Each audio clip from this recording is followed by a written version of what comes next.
decided to watch episode 4 Mhm. because we knew that you were in that episode, but none of us had any idea what was going on with the recap, so we. Fair enough, fair enough. You'll get to it eventually. And I'll give you some guidance on where to look. I was just admiring. It's been a year since I was here, and all the Gilded Age additions that they've added, including those lovely dresses, are just breathtaking. It's so neat to see how a house that was pre-Gilded Age, the family, it obviously was in the family throughout that time period. Oh, yeah, How some of the styles were adopted and others kind of were from the older times. right, yeah. So They're not gonna change the furniture too much, but they are gonna dress that. exactly, those dresses are the way to show that you're with the times. And they're great. Are there also upstairs? Are there also some dresses, or is it just the 1, 2, 3? Catherine's wedding dress is in the main Upstairs. bedroom, and I believe that's the only one. There's a morning here, Oh. upstairs here, Hmm, so you can see when a lady would have worn in the early hours of the day. Or many costumes. Oh, and over there, did you see? yes, Yeah, the boys. for the boys' clothing, yeah. And it's amazing. And I have been lucky enough to go into the warehouse where even more treasures are still there. How well preserved much of that is. The dresses, you open up most people's closets, if it's been in there for 20 years, there's moth holes and things of that nature. But these still look almost as crisp as I would have expected them 100 years ago. It is amazing. I was joking about the carriage out there. Mhm.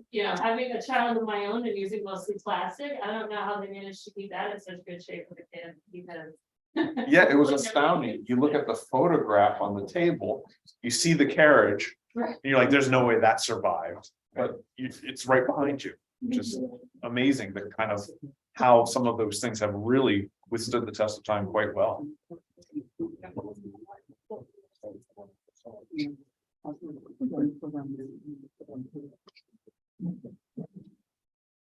This is a very nice, this feels very much like the salon gathering that would have happened 150 years ago. Someone will be sitting there, but there's some on this side right here, there's one back there. There's a couple of really good options as well. Absolutely.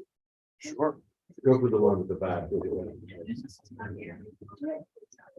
Figure this is a small enough gathering, I should ask everyone who they are, what their name is, so I can.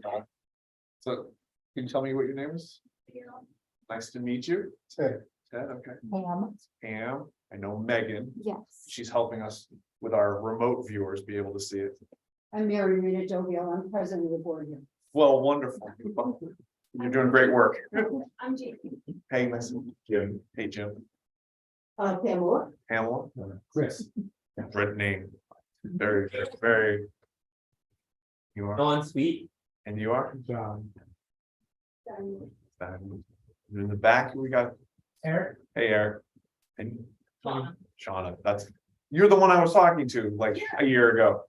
You're wearing that mask and yeah, it's hard for me just to do it. Trying to give everyone the feeling that I made. We appreciate that. We appreciate that. I can see. Can we scoot the music stand just a touch because it blocks the slides for this? half of Yes. the or board? even if you went over there, like on the other side of the screen, I don't know how close you have to be to stuff. Well, yeah, that'll good do, but tell me how, well, how about this? How Yeah, would this that's be? perfect. I don't know if that does anything for us for you. It does, but that's all right, and I can even see the laptop. Oh, that's true, you got the sneaky view. Thank you. All right, so, I'll be like a metronome. Yes, perfect, Thank you. keeping our musical theme.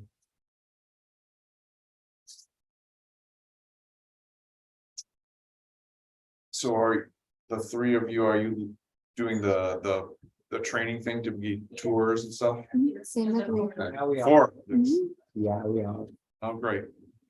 And how long is the program? And then we work here. Okay. Excellent. And so you have to memorize a lot of facts? Yeah, we do. Okay. good exercise? You make like, you have like flashcards apps and like, do they test you? Not yet. We haven't gotten there yet. Nope. Right now, we're just having fun and taking deals. All right, that's a good place to start. It's a good place to start. So You know, me to go downstairs. Well, I was gonna offer to do that if you wanted me to just go get slides. Either way, but we'll get started. Um, Shall I introduce you or? you can, yes, you may. Yes, The slide helps. If I volunteer to be the person to advance slides, I could have the other person do it. That's fine. Works for me. It's all works for Does that. that work for you guys? I mean, you are an IT person, so. It's great. Yeah, I'll run down. And then physically go here. Well, thank you all for being here. Welcome to Cherry Hill. My name is Deborah Evans Andros, and I'm the director of Cherry Hill. And so glad that you could make it for our presentation this evening. The music in HBO's The Gilded Age. This is our final installment in our lecture series, Glimpses of the Gilded Age, and we're so pleased to have Christopher Brelix here with us today. Dr. Brelix is an internationally recognized lecturer, performer, music historian, and educator who currently serves as the Dean of the School of Music at the State University of New York at Schenectady and adjunct artist in music at Vassar College.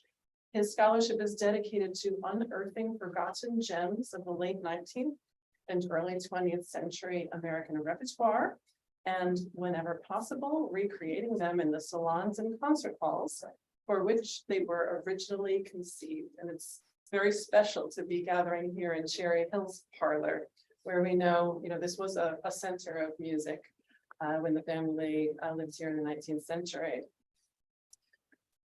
In season 1 of HBO's The Gilded Age, he helped ensure the historical accuracy of the Academy of Music orchestra scene, in which he also appeared as composer-conductor John Knowles Payne. Dr. Brelix will discuss the music and historical characters in the series, share behind-the-scenes stories, and perhaps even treat us to a little performance. Please welcome Dr. Christopher Brelix. Thank you very much. I think I actually might start off with that little musical introduction here. So I unearthed in my research this piece called Santa Claus, a Christmas Symphony. I figured this is the perfect time for something like this. It was actually premiered in New York City Christmas Eve in 1853. And I was particularly interested in it because it has a saxophone solo, and saxophone is my instrument. And most people think of saxophone as a jazz instrument and forget that it was actually invented in 1840.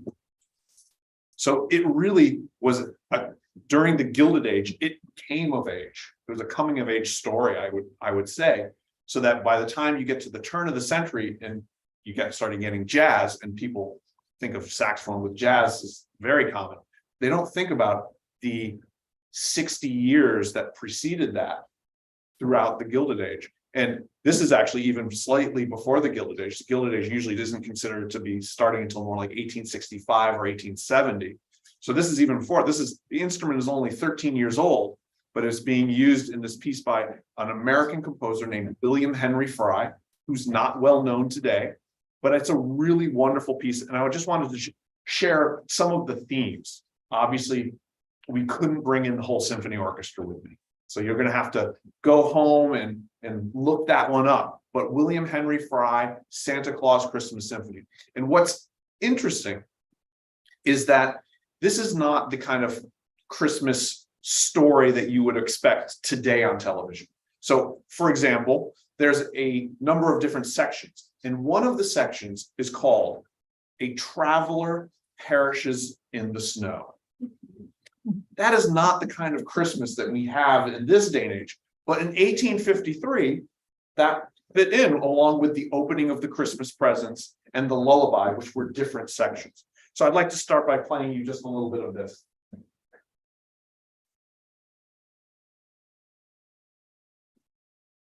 Fairness for just. Absolutely, we'll let our other visitors come and get themselves situated. There's some chairs right over here on this side, Oh, there is one right over there. This one, right? and the back is a nice one too. No, that one, that's cool. Oh, yeah, sorry, right over You're there. welcome. This one's yours. That's great.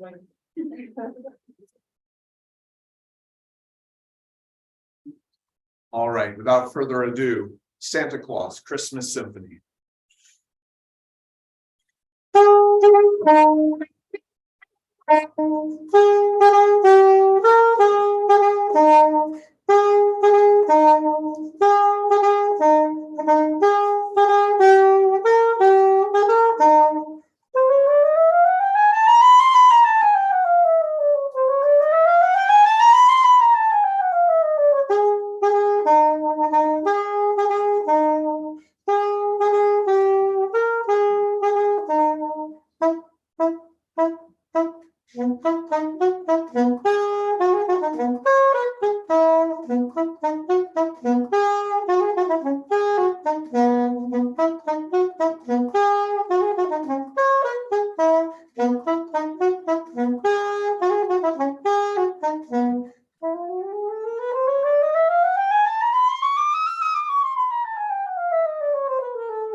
And just imagine that last holiday theme with a full orchestra, but you get a sense of how wonderful the acoustics are in a place like this. And I'm always struck how every historic home I've been in that I've been able to play my saxophone, the acoustics are phenomenal. And it makes sense because the architects at that time would have had taken that into consideration when they built the house.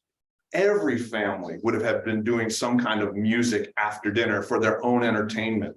And the architects of today are probably not considering how the acoustics might be for live music. So it's not a surprise that it sounds so good in here. So that just sets the stage for us to talk about the music that the characters in the HBO series, The Gilded Age, the music they heard. I'm going to focus our discussion on what the characters are hearing, not the music that you hear as what's called the underscoring. So the Gregson Williams brothers wrote a wonderful theme for the series. They wrote great music to kind of build up the emotions. all of that is wonderful, but the characters in this series, the music that they can actually hear is what we're going to talk about, as well as what they're seeing. And my goal by the time we get done with this conversation here is that you have a greater appreciation as to how important music was during the late 19th century.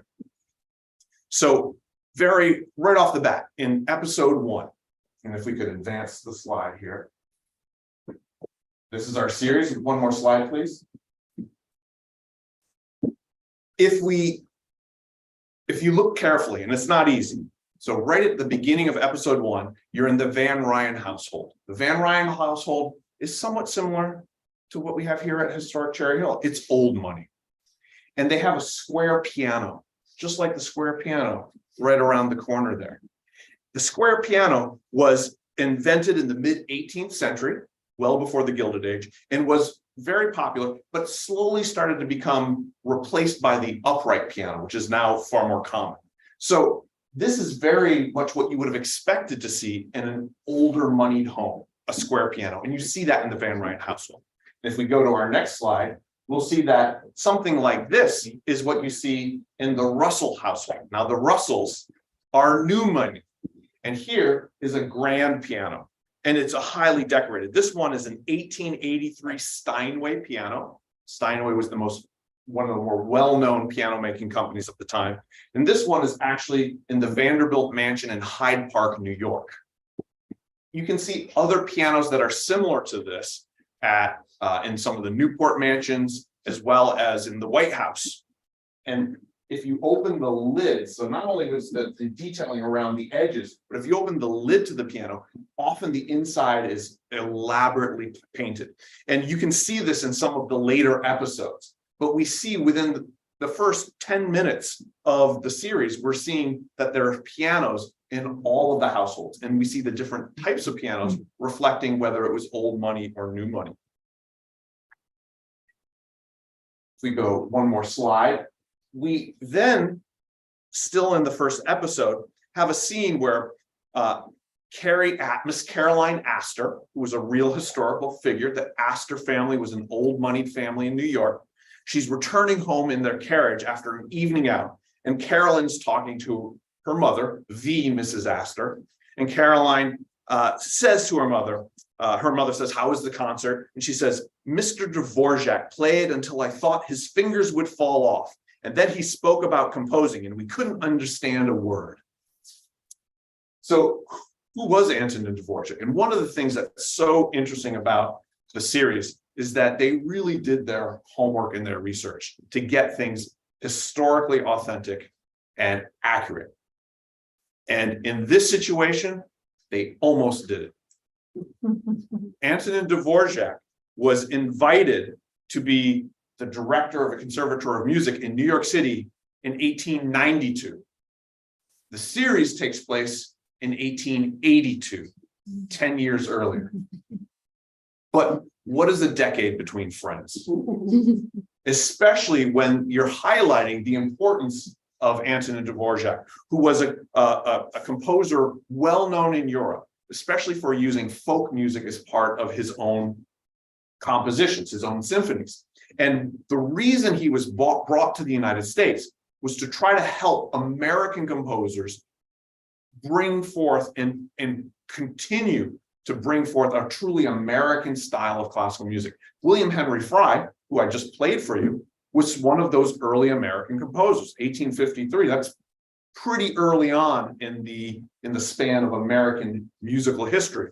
And so a woman by the name of Jeanette Thurber was the patron who kind of brought Dvorak here, and she wanted him to help bring the music to the next level. So the fact that the series brought in Dvorak, even if it was 10 years early, is okay because he's such an important figure. And what Dvorak did is he brought his whole family to New York City. He traveled the United States. He really enjoyed hearing a lot of the Negro spirituals. And he said when he left that the United States, America, had enough rich music already to yield a world-class style of music. And he used some of the melodies he heard here in the United States for two of his most famous pieces. He has a string quartet called the American Quartet. highly recommended. And his New World Symphony. America, that's the new world he was referring to. Next slide, please. It's an accordion. And in episode 2, we have Marion Brooke, who's one of the main characters, our heroine, so to speak, meeting with Tom Ricks. And they're at the Bethesda Fountain in New York City. And there's some underscoring, and then the camera pans over the fountain, and you see some street musicians. And one of them appears to be playing something that looks like this, an accordion. Now, the accordion, this one is an 1880 diatonic button accordion. But the accordion was invented in 1822 in Germany and became very popular and spread throughout the world, coming to the United States when the immigrants brought it over. It was considered more of a popular or a folk instrument as opposed to a concert hall instrument, but it was so popular. And Russia was one of the leading manufacturers of accordions. How many accordions at the height do you think they were making per year to ship throughout the world? How many accordions made in a single year? Anyone? 5,000. 5,000. We have a guess for it. Can I hear 10,000? 10 million. 10 million. That's definitely too much. 100,000. You're getting closer. It was actually 700,000 accordions were made per year.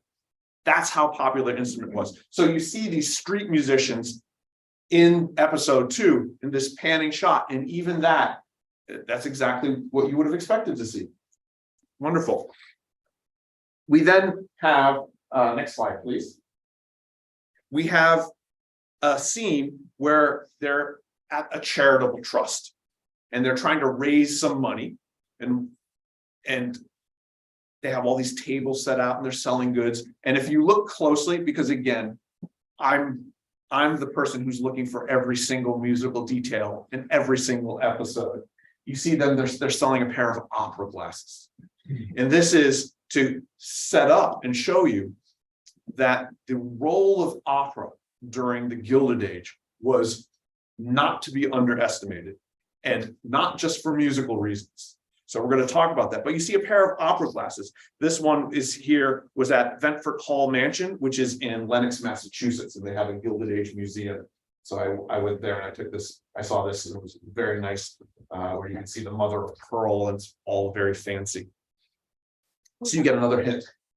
We have one in our collection too. I would have gotten it out having known. Well, you're just going to have to come back another day to see the opera. I strongly recommend right here would be a wonderful location. Yeah. Next slide, please. So, Face the Music is the episode 3. And this is where we really start getting into the music of New York City and the Gilded Age. And this is a picture of the Academy of Music. This was the preeminent concert hall in New York City at this time period. And again, we're talking about 1882. And there's this wonderful conversation between Mrs. Astor, Marion Brooks, Aurora Fane, and more. So everyone here is old money, except for Marion Brooks, whose family is old money.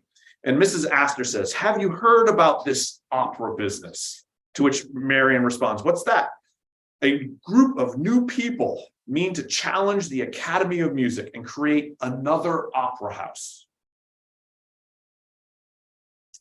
They say that, and they're like, "No way, it can't be done." They're like, "Well, they think they can. They were meeting. They're talking about this, and they say, who are this group of malcontents?" So they name them: J.P. Morgan, the Rockefellers, the Vanderbilts. Every opportunist in New York is how it is framed. And so Aurora Fane says, "No wonder they can't get a box at the Academy." And Marion then asks the question, "But what is the point of shutting out these men and their families when they could probably build an opera house that's 20 times better than the one we have now?" So I don't know how many spoilers you want, but if you know history, history is the greatest spoiler alert of all. So let's just put a pin in that. The Academy of Music was actually on East 14th Street. New York was not all the way up. It's like down 14th Street was like where everything was happening. And it was a 4,000 seat theater. Opened in 1854, rebuilt after a fire in 1866. Not only was it important for musical, but this was where you kind of showed your social status. What the Astors are talking about, where she says, oh, of course, these new people can't get a seat. It's for us people. We're the ones that are cultured. We're the one that can appreciate it. And we're glad that it's that exclusive, that the new people can't. Think about it as the most elite country club you can imagine. And so they didn't want these new people in, regardless of how much money they had.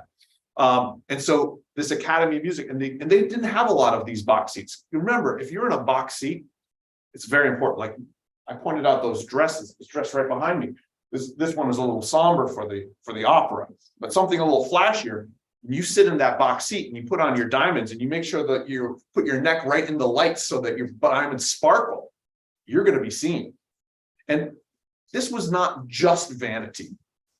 This was also a way to signal that you had some sense of culture, some sorts of education, and that how are you going to find a good bride or a good husband? You want to have some place that's considered kind of neutral ground where you don't necessarily need a chaperone, and you can kind of say, oh, look at that person. Oh, look at that person. Maybe I'd like to meet them dance with them at the ball after the opera.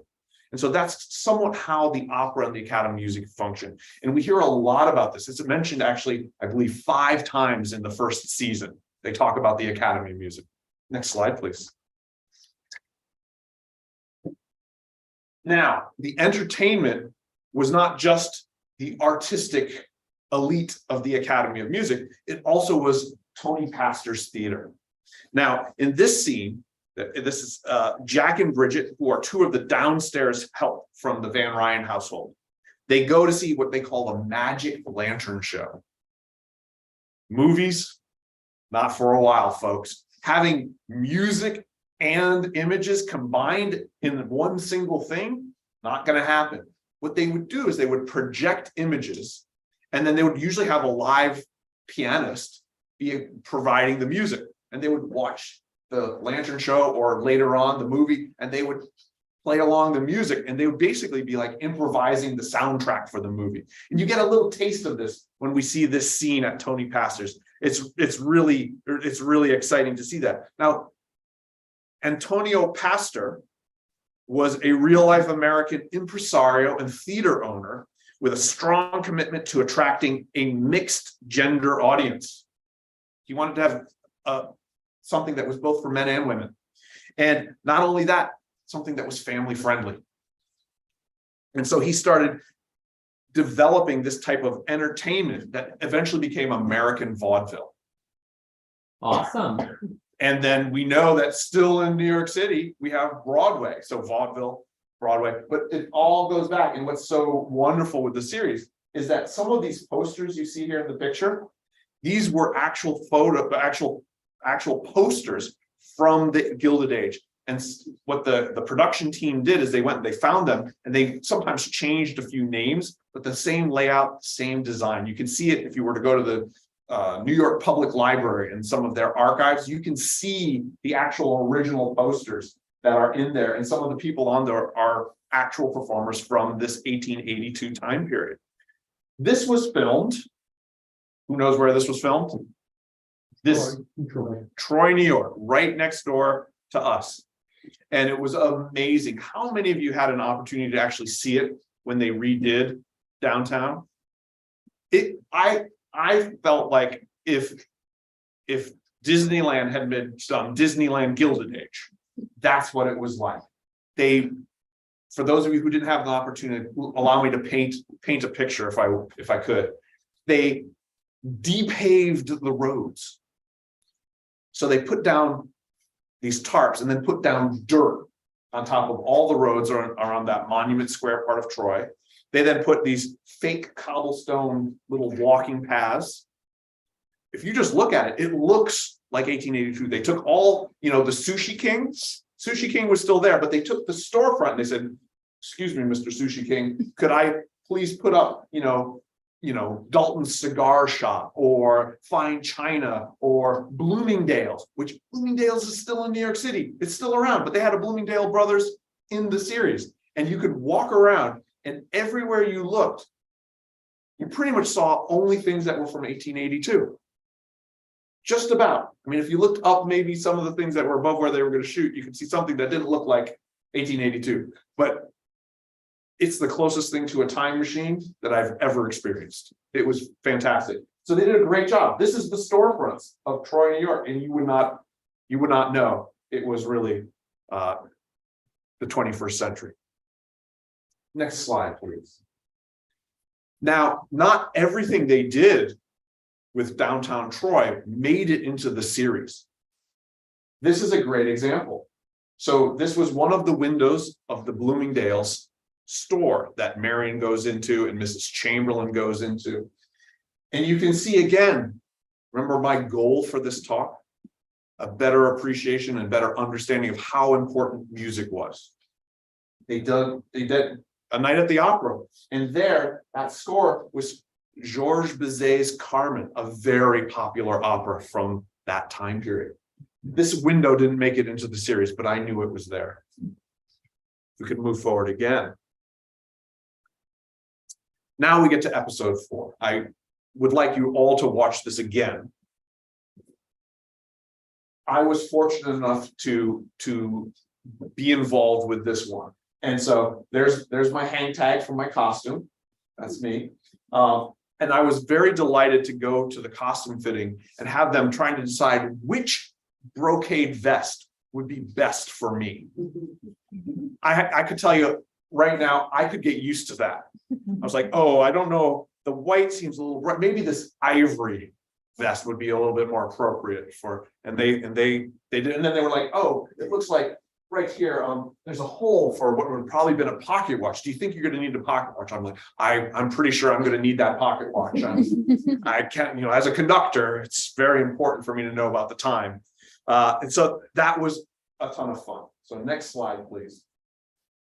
So I portrayed a real life composer. His name was John Knowles Paine.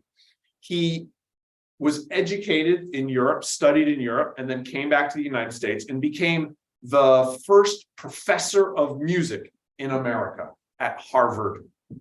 Now I said to myself, if anyone can play a professor, it's me, because I'm a professor. This is what I do. Now, I was talking with the casting agency and they said, well, we don't know if you can pull it off. I don't know if you have the look.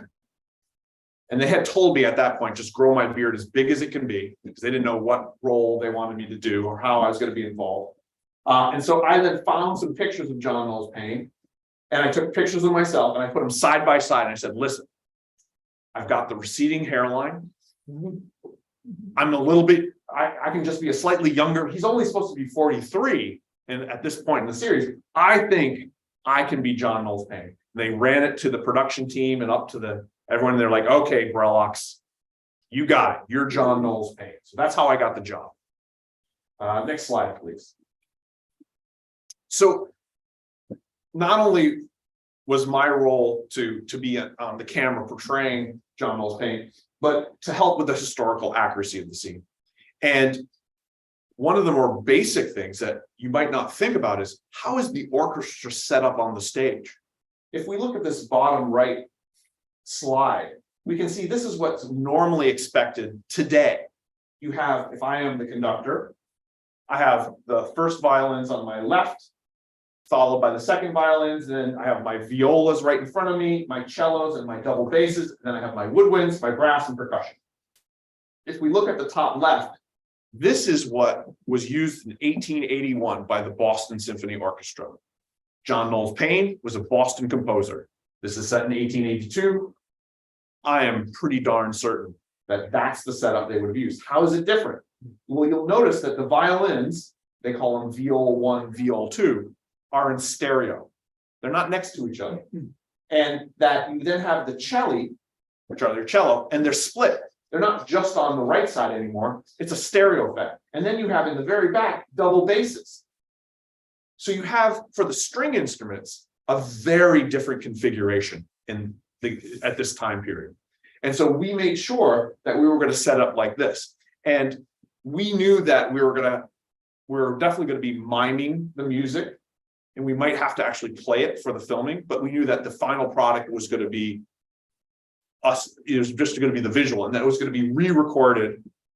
And so I was on a phone talking to them, the people who were going to be doing the re-recording, to be like, this is how you want to set it up, just so you know, that's going to be the sound. It's going to be a little different by having that stereo effect of the string instruments. Next slide, please. After we know how we wanted the instruments to set up, we had to make sure we had the right instruments. And you might be thinking to yourself at this point, Dr. Brellox, besides you and a few other crazy, intense musicians, who's going to even notice all of this stuff? And my answer to that is, well, you probably will. I will notice, the musicians will notice, but I think it's going to feel different to you. I think your ability to suspend disbelief, immerse yourself in the story, will be better because of this attention to detail. All the elements are going to make sense. Whether you're 100% aware of it or not, you're not going to have these anachronistic juxtapositions where you're like, oh, this aesthetic and this aesthetic, I don't really see how they belong together. And you might not understand that, but subconsciously, you might just be like, this doesn't feel as compelling. I'm not buying into this story.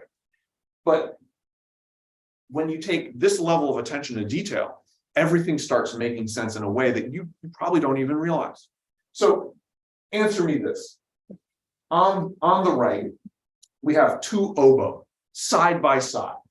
One of them is historically accurate, the other is not. Which one is the historically accurate oboe? On the left.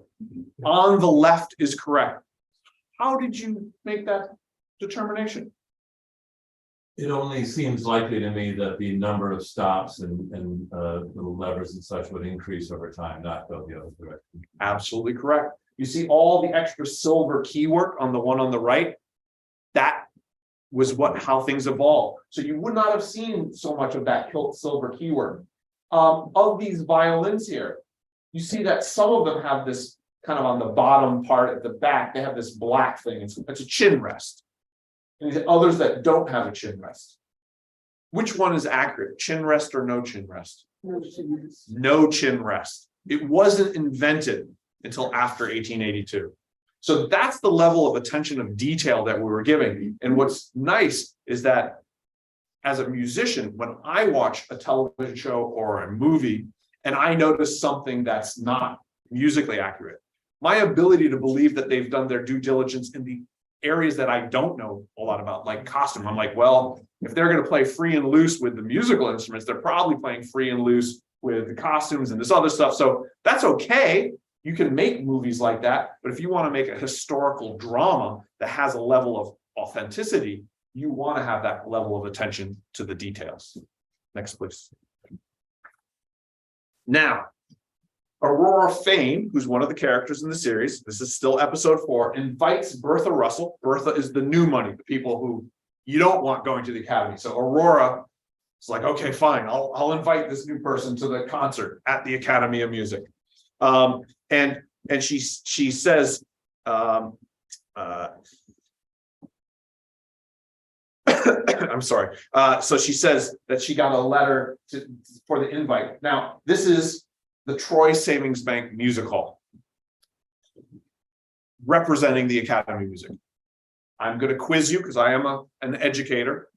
How many seats, and this has got to come from someone who has not already answered a question. How many seats did the Academy of Music have? I said it earlier. 4,000. Good memory. The Troy Savings Bank Music Hall is less than half that size. Actually closer to a quarter.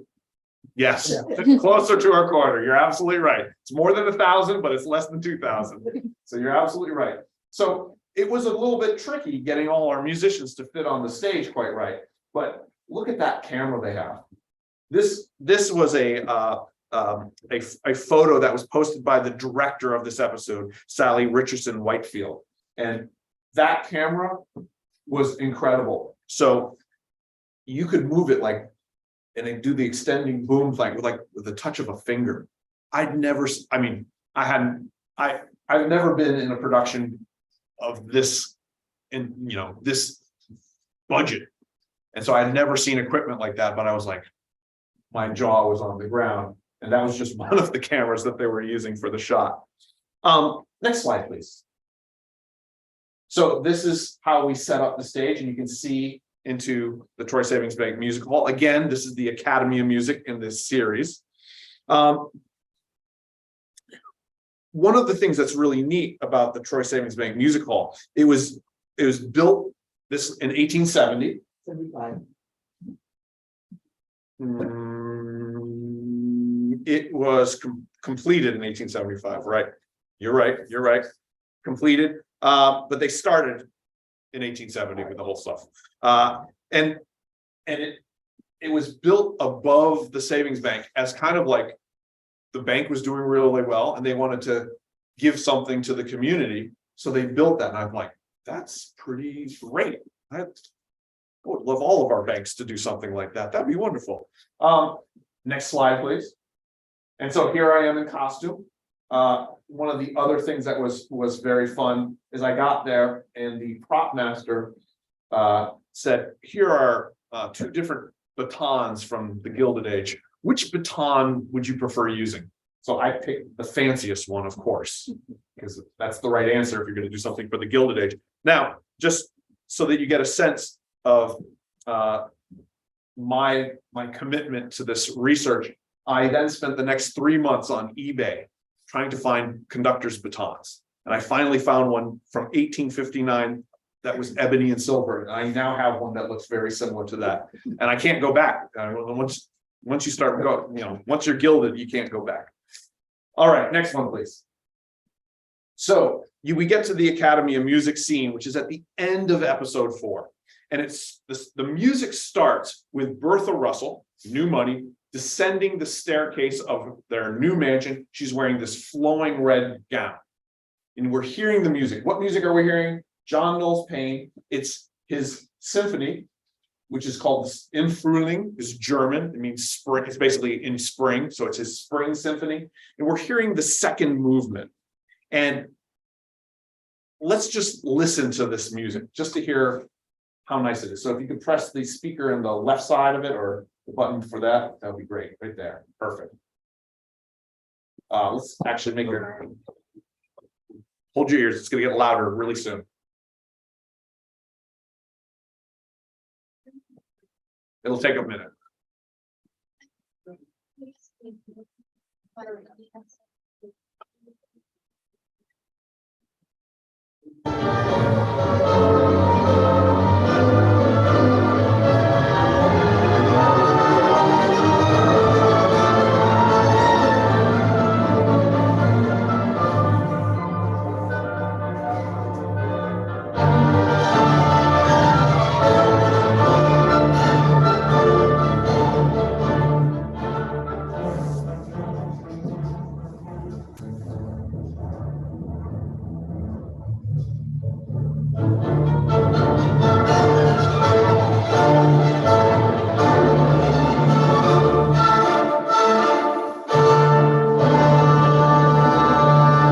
Then it's intermission.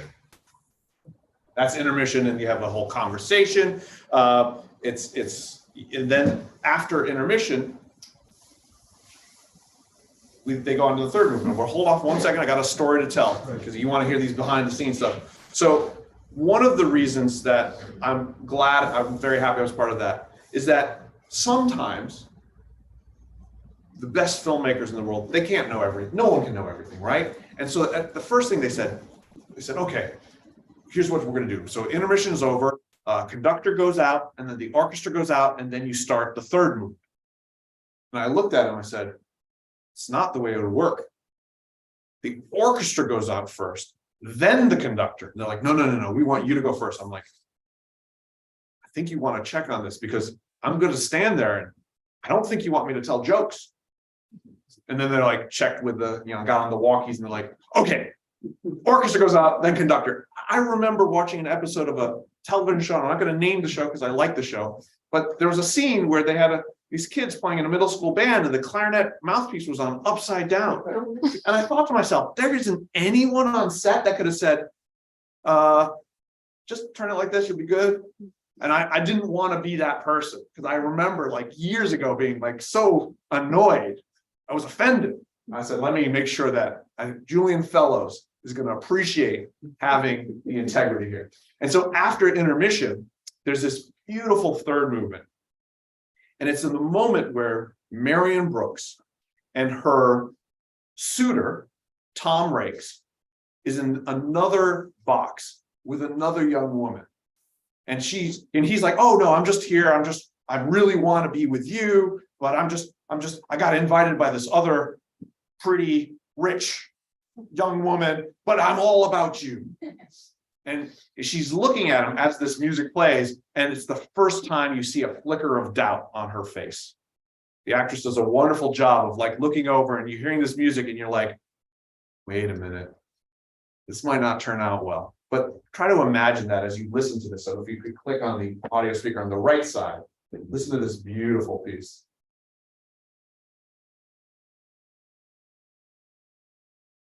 I think you gotta hit the on the left. If you go to the left of you go right over here. Oh, So click on that one. It's a little finicky. There it is.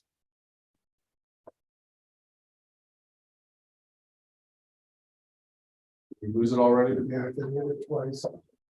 It paused again. Hmm. There we go. Oh, it keeps going to the off. I think we hit the space bar that also. Try spacebar maybe.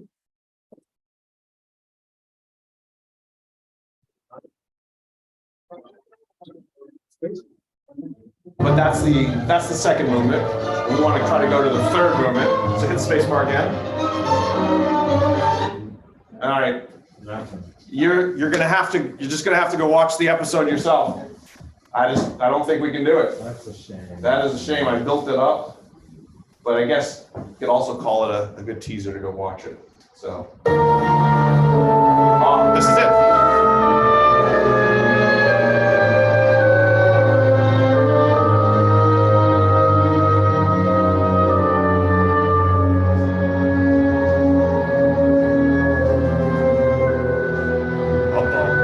Right? All right. Next slide. He says at the end.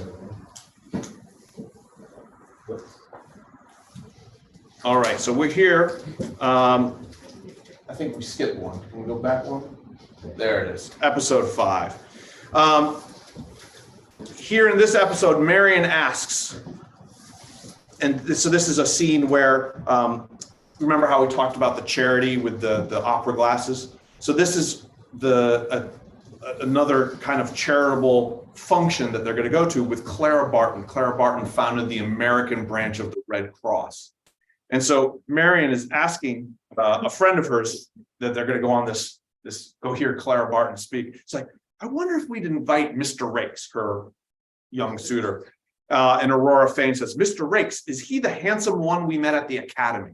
Remember how I told you going to the opera was not just about the music. As much as I, as a music lover, would love it to be just about the music, it wasn't just about the music. It was about the social connections as well. And this scene kind of underlines the importance the Academy of Music played in society around 1882. Next scene. All right, episode 6. Here, they talk about the opera war once again. This is in the Van Ryn house with Agnes, Ada, and Marion.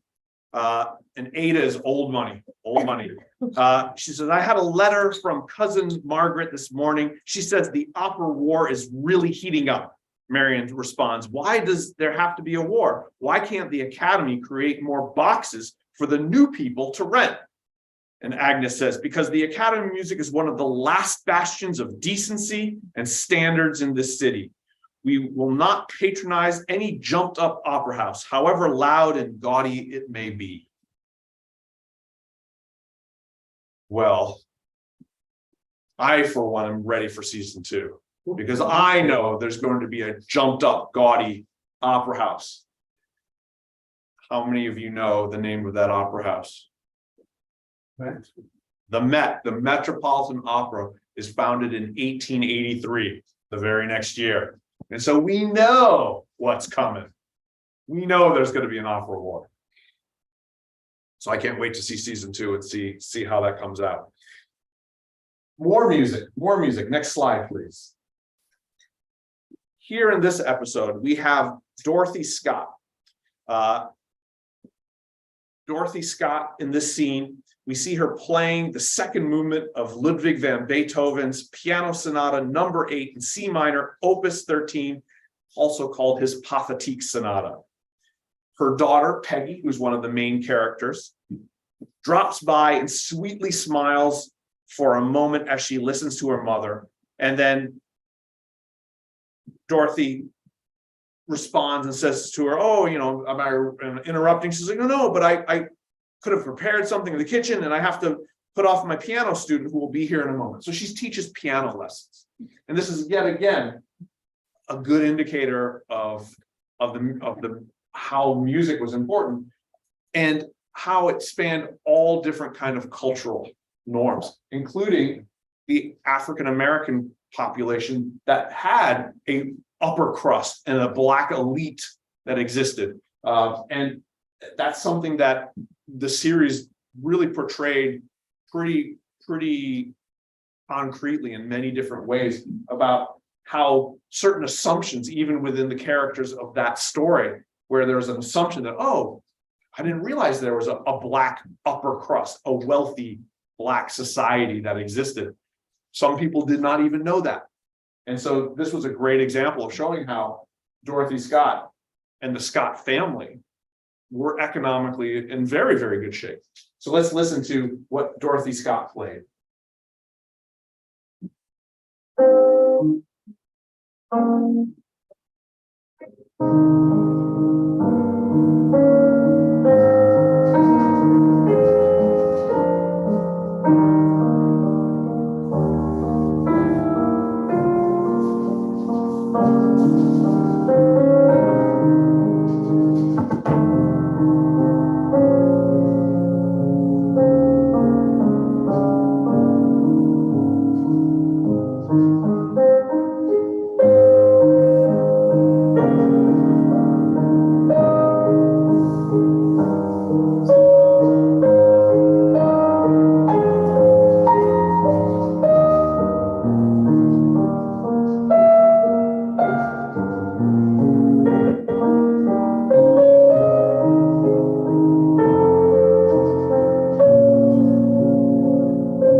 How many of you would have liked to hear that played on that Chickering piano right around the corner, right here in this salon? Doesn't it feel like that music just takes you back?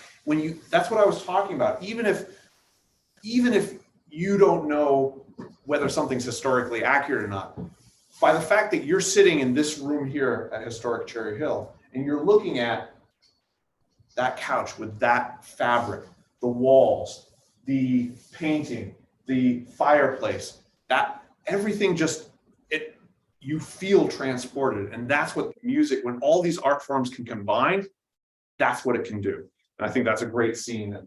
So next slide, please. In episode 7, Irresistible Change, we have a scene where Gladys Russell, the daughter of the New Money family, is looking for a location to practice a dance, a quadrille to be specific, and gives her friend Carrie Astor, Old Money, a tour of the family ballroom. And Carrie says, my golly. And Gladys goes, I thought we might practice in here. And Carrie Astor goes, we could rehearse a new production of Aida in here and still have plenty of room to spare.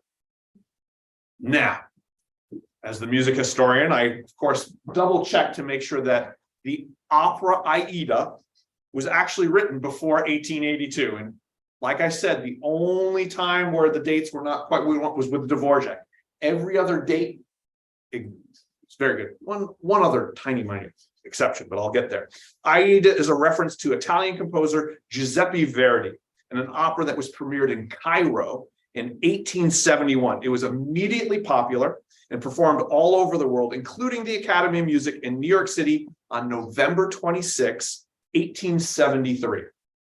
Carrie Astor would have likely attended this performance and been impressed by the famously lavish production. This, what you're seeing here, is a set design drawing for the premiere in Cairo. So you have a reference just right there in the dialogue. Next slide, please. Later on in episode 7, we get to see the Edison Electric Illuminating Company brass band play for Thomas Edison, putting in electric lights for the New York Times building.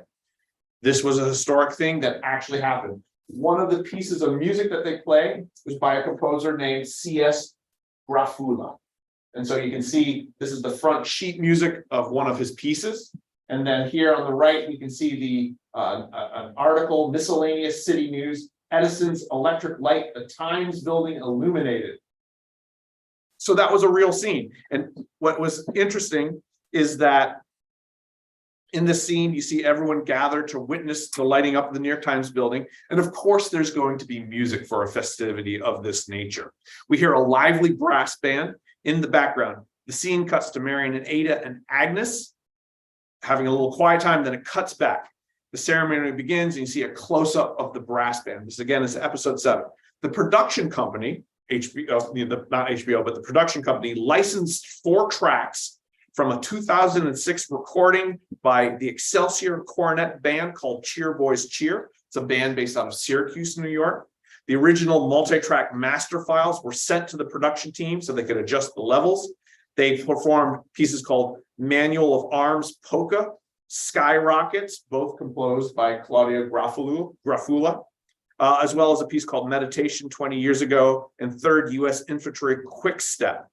Grafula was a composer in the United States during the 19th century, most noted for martial music for regimental bands during the early days of the American Civil War. So this would have been historic. On location, this was filmed in Troy, New York as well. There were real musicians with period instruments from the time that mimed to the recording. And the scene was shot several times, lots of different angles. So let's listen to what that brass band music was like.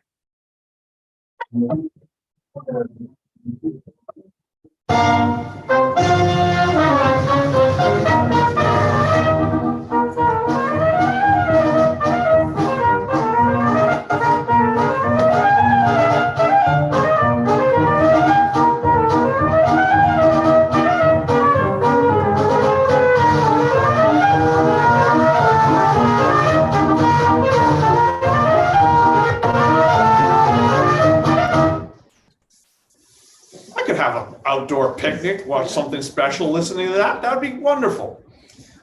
Great. Next slide, please. Was that a trumpet, the lead of that? It was a cornet, which is it's very similar to the trumpet. It's not quite as long. It's a little shorter. One of the things that's interesting is as time goes by, the key in which it's pitched becomes standardized. Back here, you would have cornet in C, cornet in B flat, cornet in A, cornet in D. So they had all these different sizes. It wasn't as standardized as we have today in music.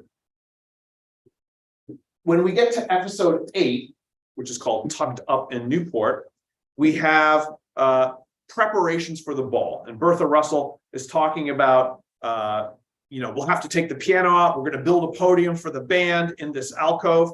And then later on in the scene, we have Gladys and her friends, Carrie Astor, practicing the quadrille. Now, the quadrille was a difficult dance. They had so many different kinds of dances. It was very typical that you would go to the opera. After the opera's over, you might have dinner, around 10 p.m., 11 p.m. dinner. And then you would have the ball. The ball might get done around 4 a.m., 5 a.m. It's like they could party all night. Back in the Gilded Age, there was a thing, and the quadrille was one of the dances that they were rehearsing and practicing. The music for that one was called Festival Quadrille on English Themes, number 6, finale, Opus 341 by Johann Strauss II. Again, double checking to make sure all the music was authentic. This was originally premiered in 1867 at Covent Garden in London. Johann Strauss was a very popular Austrian composer, known as the Waltz King. He actually had a tour of the United States. So he had come to the United States during the 1870s for the World's Peace Jubilee. He was invited by bandmaster Patrick Gilmore. He was so famous and it was common at that time that you would give out a lock of your hair to adoring fans. Now, he was so popular that the tour manager knew that he'd be bald by the end of the tour if he did that. And Johann Strauss had a pet dog, a Newfoundland dog. And they would just slip a little Newfoundland dog hair as a lock of his hair. The Newfie had a lot more hair, so the Newfie was fine. Just so you know, no animals were harmed in that tour. Next slide, please. Let the tournament begin. This is the finale of season 1. This is preparing the musicians. You have a scene early on where Bertha Russell talks about that podium and how it's going to be structured. It was filmed. Does anyone know where this picture is? This is the Breakers in Newport, Rhode Island. It was filmed at the Breakers. This is their music room. And so they kind of moved that piano. They built a stage. HBO just took over that room, and they had all the curators, just so you know, they had every curator on like duty, be like, you may not touch that, you may not touch it. You need something moved, we will move it. So they were like really diligent. So no, don't worry. It was safe, but they filmed it there. And so they have this gets transformed for the final episode in the series. And this is the room that Carrie Astor thinks that they could have staged production of Aida in. Next slide, please. We have another scene in the Academy of Music with a solo singer. In this scene, we hear a tuneful song. It's called Vaga Luna for voice and piano by Italian composer Vincenzo Bellini. This was another scene where we see Tom Rakes flirting with another young woman. So in the story, we know trouble is still afoot. But this Bellini song that's being used was very popular, published in 1838, and more likely would have been sung by one of the two most famous Gilded Age singers. There was Adelina Patti, who's on the right, and Christina Nielsen, who's on the left. It's very interesting. These were like superstars of the Gilded Age, superstar singers. Adelina was Italian, one of 4 children, all of whom became musicians, and her parents were professional singers. So her parents could help her out get started. The family moved to New York City when she was a child. She made her operatic debut at age 16. Where? The Academy of Music, of course. Now, Christina was Swedish and was the youngest of 7 children. Her parents were super poor peasants.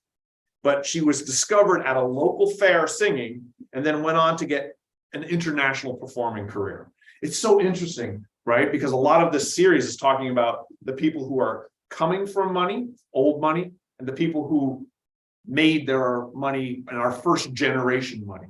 And Christina Nielsen is kind of like, these two singers kind of fall into either one of those camps a little bit. So she started her career at age 17. And again, was performing at the Academy of Music a few years later. By the way, for those of you who are up on your literature, what famous novel discusses Christina Nielsen within the first chapter? What famous novel? Christina Nielsen singing at the Academy of Music. Henry James? Henry James is a good guess, but if you said Edith Wharton, you would have been correct. So Edith Wharton's Age of Innocence talks about the Academy of Music. And when Martin Scorsese filmed Age of Innocence, where did he film most of the outdoor scenes? Right. Troy, New York. Isn't it interesting how things are connected? So next slide, please. What we find. Oh, yes, let's play the music. Thank you. Let's listen to what she was singing at the Academy of Music.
Bellini. So he's a very famous Italian composer. One of the three famous for the bel canto style of music. Who was singing, which were the women? Cherry Barkley? None of the women there. This was a modern I'm sorry. recording Oh, by okay. Cecilia Bartoli. Okay. Yeah, so it was neither of them. I don't think, do we have any recordings of Adelina Patti? I think we do. Some from later in her career. I should get those for the next one, see if I can find that. That's my next research project. Thank you. All right, next slide, please. So in addition to fine art, fine music, you also need fine cuisine. And in the series, the Russell family decides they really need a French chef for Gladys's party. That goes horribly wrong, as the French chef drinks too much and passes out as he's singing a drinking song. This is said drinking song. It's an actual real song, was actually popular in the 17th and early 18th century. The song tells the story of a woman who laments to the birds in her father's garden, that her husband is a prisoner in Holland, which was part of the Franco-Dutch War that was happening in the 17th century during the reign of Louis XIV. So this is a song that remained popular, and you can watch the series and hear that. But I would like to go straight to the ball, because this is the climax and the epic ending of season 1. The ball begins with Gladys and her friends dancing the quadrille to the Johann Strauss piece that I mentioned earlier. And then they have another piece, which is by Franz von Zuppe, who was another Austrian composer. The Austrian composers were very popular here in the United States at this time period. Light opera, theater music. This was an ambitious operetta called Boccaccia from 1879 that tells the story of from 14th century Italian author Giovanni Boccaccio, and a collection of short stories. So let me talk about a little bit more before we go forward. We then hear another piece. We hear a little bit from another Franz von Zuppe piece called Titania Waltz, from a series of pieces called Trip to Africa. We only hear like the first couple notes of that, and then it morphs into the theme song for the series. If I hadn't known the people doing the music for that, I would not have been able to pick that out here. And I wonder if that's the case, because the premiere of that von Zuppe piece, Trip to Africa, is from 1883. And I wonder if they realized, they're like, let's just take the first 2 notes, but it actually morphs into the theme song in a really, really exciting way. And so this is the culmination of season 1. And before we listen to that final piece, I would like to mention that the John Knowles Paine piece that I conducted in the series, I will be conducting it again in Newport, Rhode Island, March 2nd at the Elms, one of their mansions. So some of these musicians you see here on your left, we are putting on music from season 1 at the Elms in a live orchestral performance. So it will have a lot of the music that we just talked about, not all of it, but most of it's going to be all the orchestral stuff. We're going to have it, the John Knowles Paine, the Franz von Zuppe, the Johann Strauss, and we're going to throw a couple other pieces in there from the time period to round it out. So let's enjoy this last selection.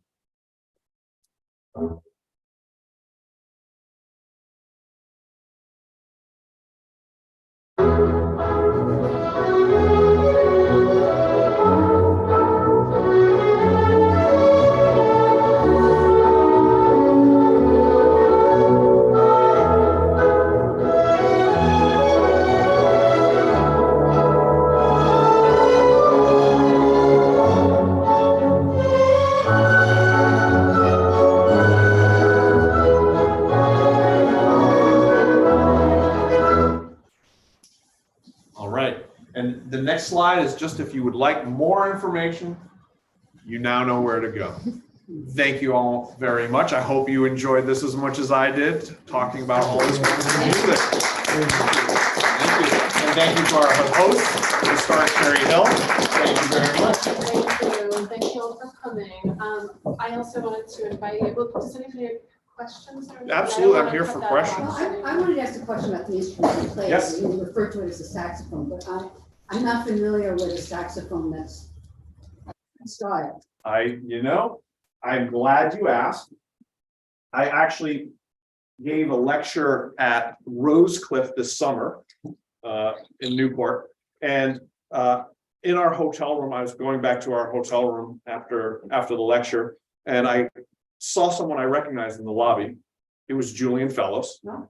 who's the creator of this whole series, as well as Downton Abbey. And so, of course, I introduced myself, and we had a wonderful conversation about the saxophone.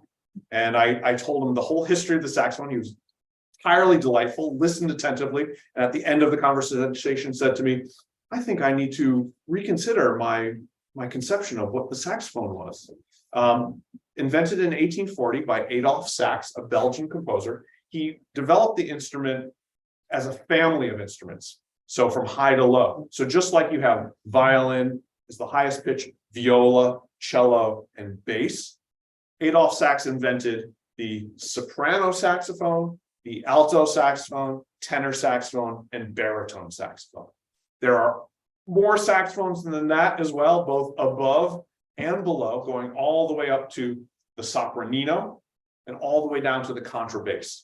So if you have a saxophone orchestra, it is an epic experience. And I've played in many saxophone orchestras. And when you have a contrabass saxophone that stands about this tall, and a sopranino, which is about half the size of this, it's pretty epic. So this is the soprano saxophone. It can be straight. It can also be curved. Okay, that was what it was, why I was asking the question, because traditionally I think of a saxophone. as Yes. having that clear And that is the norm. But like I was talking about the cornets, where there wasn't the kind of standardization that we see today, same is true of saxophones. If you want to think about instruments from the Gilded Age, just think about what Dr. Seuss would have done. That gives you a sense of the kind of variety and the experimentation that was happening. The Gilded Age was such an interesting time period because there was so much experimentation. There were so many people trying new things, taking advantages of new technologies, and that translated over to instruments. So interestingly enough, the straight soprano saxophone is pretty common, but the curved one now is actually less common than the straight is today. And that curved one is still a It's soprano. still a soprano. It's same fingerings. It just hangs a little differently in a slightly different shape and a slightly different sound. Well, that's what I would have thought. Yes, a slightly different sound. Is the closest descendant the clarinet? Clarinet precedes the saxophone. So that's the next. And- The connector, you would say, or? Not exactly. So the clarinet has a cylindrical bore, which means that the width here and here is about the same. The saxophone has a conical bore, so it's much smaller at the top and much bigger at the bottom. So in that sense, it's more like the Offlaclyde. And you say, what did you say? Watch your language, right? The Offlaclyde is an instrument that is not around today. And it's actually, the Offlaclyde is considered more of the predecessor of the saxophone. What's similar between the clarinet and the saxophone is they're both what's called a single reed instrument. So you have a mouthpiece, you put your teeth here, you have a reed, which is wood fiber cane that vibrates. So this little piece of wood is vibrating 440 times a second. And then I changed the fingerings, and now it's vibrating even faster. And so that part between the saxophone and clarinet is the similarity. That's the link. But because of its bore, it's more like the Offlaclyde than it is the clarinet. So it's a neat, and it's brass. So in that sense, it's like a brass instrument. So this was a bomb in 1840. We had unions threatening to strike over the saxophone. I'm not joking. They had entire unions that were like, if you write for the saxophone, the Paris Opera, we're gonna go on strike. We're not gonna play because this new instrument, no good. I'm telling you, there would have been a lot more saxophone. If it had, if it weren't for some of those things that happened, because it's exceedingly easy to play as a beginner. Easiest instrument to learn. Crazy hard to master. Unlike the violin, which is crazy hard for as a beginner.